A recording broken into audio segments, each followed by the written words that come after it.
বৃহস্পতিবারের লাঞ্চ নিয়ে চলে এসেছি বন্ধুরা, সঙ্গে থাকার জন্য ধন্যবাদ। চলুন, প্রথমে একটু তেল গরম করে লবণ যোগ করেছি আর একটু হলুদ দিয়েছি, দিয়ে চিংড়ি মাছগুলো, বাগদা চিংড়ি, সেগুলো যোগ করে একটু নাড়িয়ে চাড়িয়ে ভেজে নিয়েছি। আজকে বুঝতেই পাচ্ছেন মালাইকারি, এই চিংড়ি হলে মালাইকারি ছাড়া আর হবে না। সেই মালাইকারিটা চট জলদি বানিয়ে ফেললাম মশলা টশলা দিয়ে। চলুন সেগুলো নিয়ে আসবো পরে। এখন মালাইকারিটা একদম মাখা মাখা রেডি হয়ে গেছে। একটু উপর থেকে ধনে পাতা আর গরম মশলা দিয়ে চাপা দিয়ে দিলেই হলো। অন্যান্য রেসিপিগুলোর মধ্যে শুক্তো, দেখুন বিটলে চচ্চড়ি, চিংড়ি মাছ দিয়ে ছোট, আর মালাইকারি, টক দই আর কাঁচা লঙ্কা, একটু বেগুন পোড়া নিয়ে নিয়েছি। গরম গরম ভাত নিয়ে আজকে থালিতে প্রথমেই শুক্তো, বেগুন পোড়া নিয়েছি আর চিংড়ি মাছ ছোটোগুলো একটু মুচমুচে করে ভেজে নিয়েছি। বিটলে চচ্চড়ি চিংড়ি মাছ দিয়ে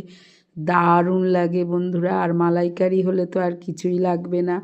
টক দইটা নিয়েছি, এখন রোজ ঠান্ডার জন্য খাই না, বড্ড ঠান্ডা লেগে যাবে।